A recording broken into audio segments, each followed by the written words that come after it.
One is Jonathan Livingstone Seagull. Second one is The World According to Garp. And the third one is The Second Lady Chatterley.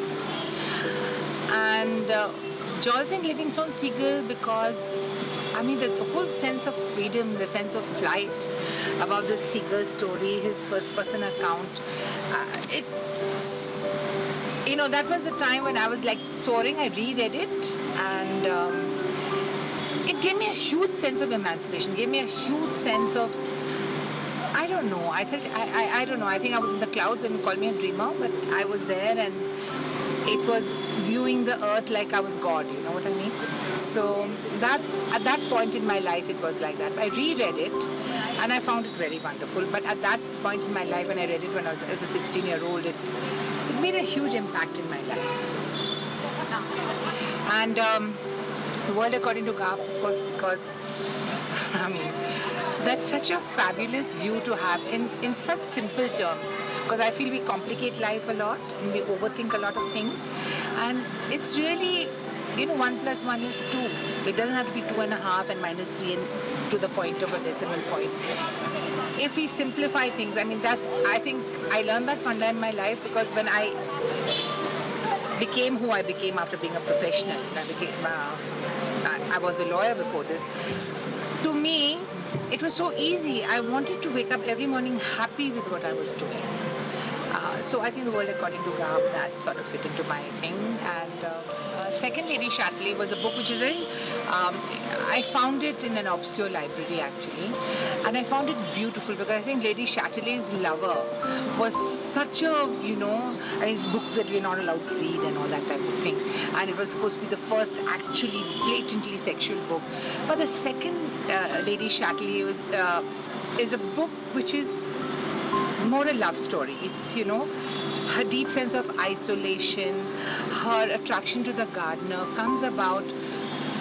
Actually, I remember this one scene very well where she comes out from a loveless marriage and she's, touring the grounds, and she sees this groundskeeper who ultimately becomes her lover.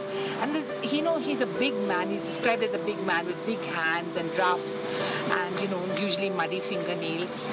And she says that she saw him in the grounds playing with newborn chicks. And the way he bent down and he so gently picked them up and put them down, it made her cry.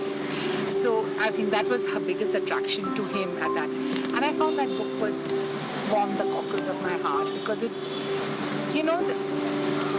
was about sexuality, it was about loneliness, it was about love.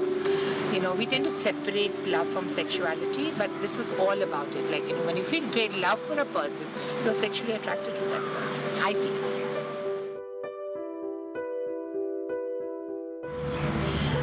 Well, actually, most of them write in very archaic styles, but Vikram Singh. Arundhati Roy. Politically incorrect, but get on with the damn story.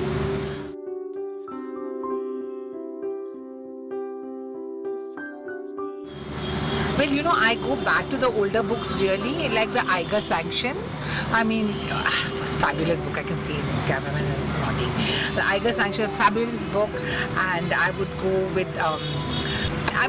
For me, for a rainy day, I would curl up with something that was fast, interesting reading. But saying that, on a rainy day, I read the Sea of Poppies from one end to the other. So for a summer break, I'd read Ramchandra Guha, Shashi Tharoor. Pax India is a fabulous book.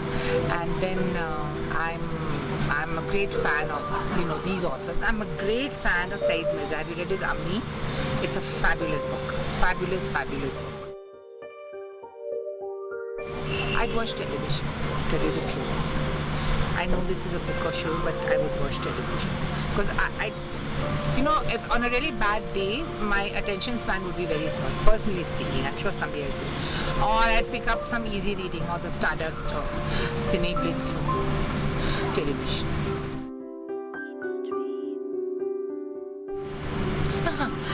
Arundhati Roy's book. Read it and suffer.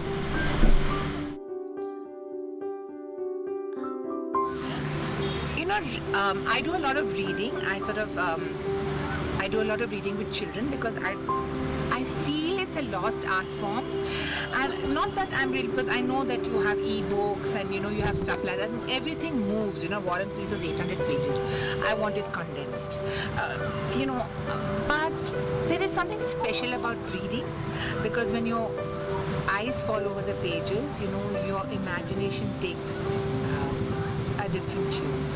And whatever they do, whatever transformers you see or whatever they really cannot. And I remember we had Mandrake the Magician, and these were things which was 50 years old, and they were talking about interplanetary movements, and of course they said he was a magician, but he had all these powers, and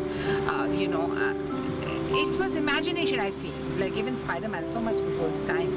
So I really feel that read, so that you can really open up your mind to all types of input, not just what television or cinema shows you. So I feel it's your own imagination. I would say that. Whenever you can, read a book. Start with Roald Dahl. He's fabulous because his verse is so crazy. Is that you have to really imagine a cow flying upside down, things like that.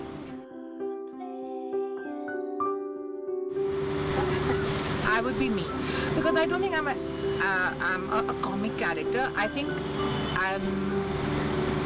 under these 4 blonde curls there is formidable grey matter, and I would say that I use humor very succinctly and very cleverly to be able to make a point without cynosure.